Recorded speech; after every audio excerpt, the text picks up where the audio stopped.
अरे भौजी के मन करे खाए के खटाई, अरे यही से चुअत लार बा, अरे यही से लागल बुखार बा। तो खेलवा न ले ले हाय भैया,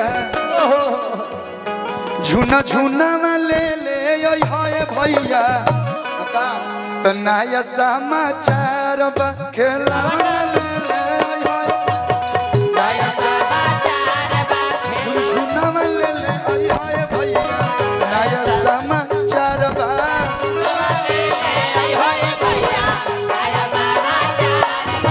भौजी के मन कर खाए के खटाई,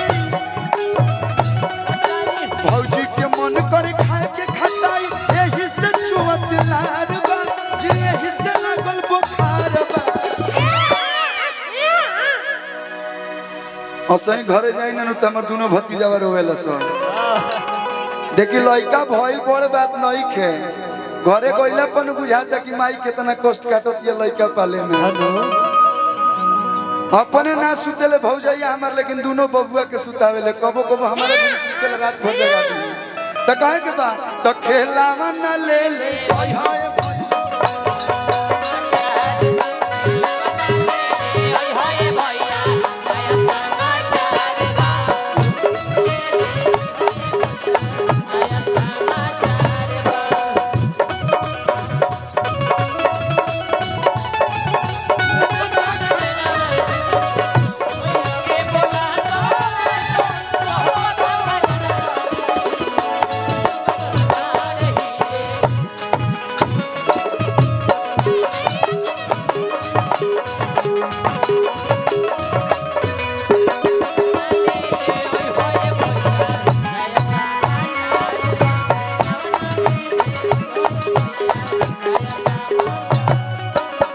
छोटका भैया कहता अरे डॉक्टर साहेब से कहनी हकाल है।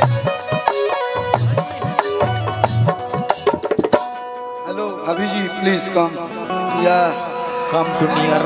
यू आर लुकिंग सो भौजाई, इसलिए आई कॉल भाभी। भाभी कहने पे गुस्सा नहीं होना चाहिए ना। देखत नहीं को हमारा से बड़ बड़ से कहते कलू भैया भौजी कैसन बाड़ी, ठीक बाड़ी बाबू है क्या फिट रखी है अपने आप को। बाबू भैया के बाद भी घुलटिया मारा तेरे कम बा, मतलब उसको क्या बोलते हैं वो तुम्हारी, हम तो घुलटिया कहते।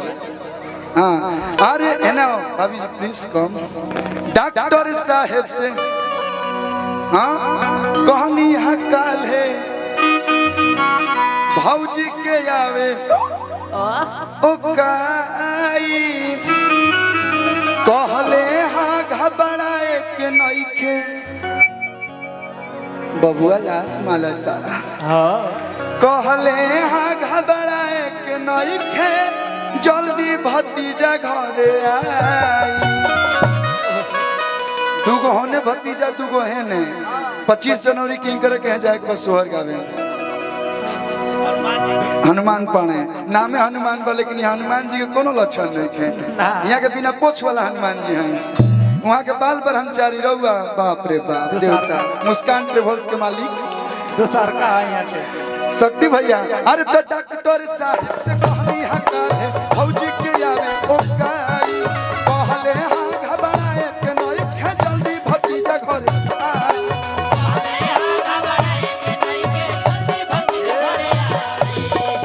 बधाई हो आप परदादा बनने वाले हैं। कांग्रेचुलेशन। हाय हाय उम्मीद देखत नहीं, भले हमने किंग करके चाचा कहनी लोग, लेकिन हमारे बाबा हमें। हम जब छोट रही हमरा के केहू स्टेज कहीं ना मिले, बाबा के माँ अम्बे ऑर्केस्ट्रा ग्रुप चलत रहे। आज हम अपन मंच करत तनी तेकर पूरा श्रेय हमारे गुड्डू बाबा के। एक बार जोरदार ताली बजा के स्वागत कर दिलो। कोनो भी काम छोटा बड़ा ना होला। आज कलू एजा खड़ा बने तो एगो ऑर्केस्ट्रा ग्रुप से आके आप सबके बीच जोन भी तनी मनी गावत रोवे देना बाबा।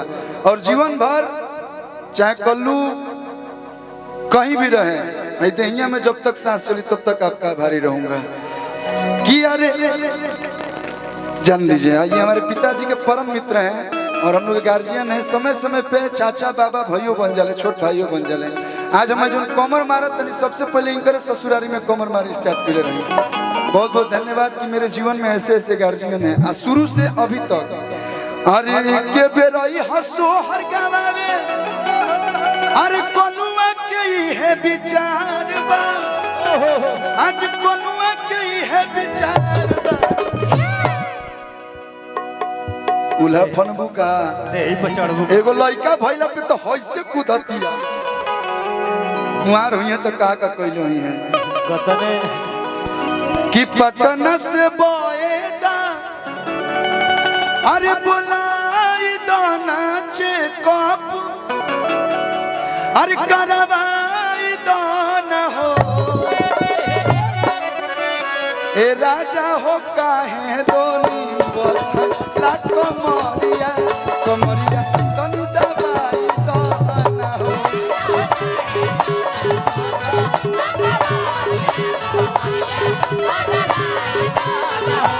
पटना से बहेदा बोलाई दो नाचे कप, करवाई दो इंजेक्शन लगाई दो ना हो राजा हो काहे दोनी बोला कमरिया कमरिया तनी दबाई दो ना हो।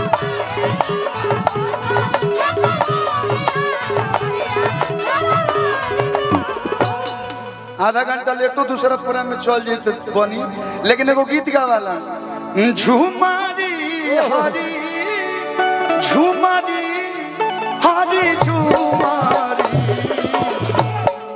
तयाबू बबुआ भइले नंदलाल हो खेला हरी झुमारी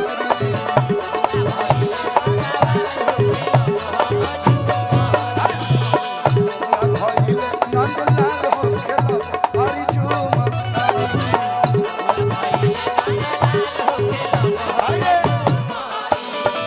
ई बबुआ के माई हई तो बबुआ के मौसी है का बड़ी करियाई की पियर की करियई। हाँ ये ठीक भी है।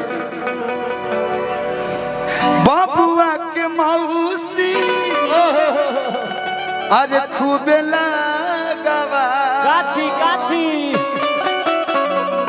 मैं गलत कभी नहीं गाता हूँ, मैंने भगवत कहा कि चानी पनुरानी के अरे दिल जातवा आराम से आ कहे के बाकी अगुरेली सौरी के दुआर हो खेला हरी झुमारी।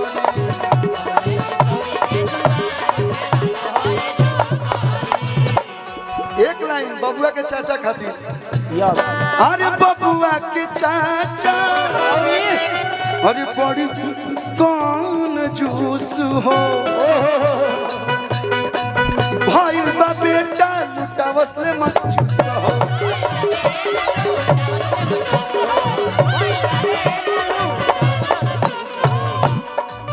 बबुआ के पापा बड़ी रंगदार हो लेके हजरिया उड़ा वसबर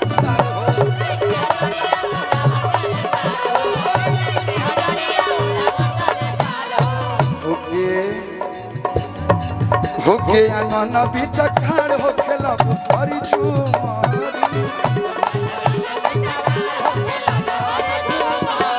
अब बबुआ भइले नंदलाल हो खेला हरी झुमारी।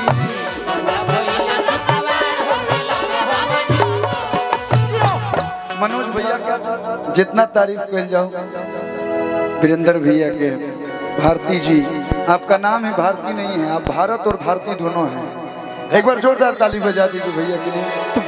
और अब ऐसा लागता कि हमने के जन्मदिन के उत्सव पे या रोजगार मेला मेरा माटी मेरा देश के कार्यक्रम आयल में से, लेकिन ऐतिहासिक कार्यक्रम ऐसे ही हो गए कि ऐसा लागत है कि भोजपुरी सांस्कृतिक और पारंपरिक कार्यक्रम हो रहा है। एक बार जोरदार ताली बजा दी लोग मंच खातिर, मनोज भैया खातिर, हेमा पांडे जी और वहाँ के दोनों सिस्टर लोग, पांडे सिस्टर बोल सकते हैं, इतना सुंदर गीत गाओ लोग। एक बाद रहुआ एकदम जमा देनी हम वही कबले सोचा था हमने 1.5 घंटा लगौनी यहाँ देवी गीत गणेश भगवान के गीत हमरो चाँद मेहरवी गीत गा के निकल ले जाले लेकिन अच्छा लागेला हमार माई बहन चाची लोग जो गीत गावेला लोग आज इस समय में हमने के अगर बोल सकत नहीं हम 2-3 गो बियाह गीत तिलक गीत तो मैं गोले बानी ढोलक तबला पे लेकिन एगो दूगो हम गोले बानी साली जी सहारा कर आदि शक्ति फिल्म से वेस्टर्न स्टाइल में रहे 100 मिलियन पार बा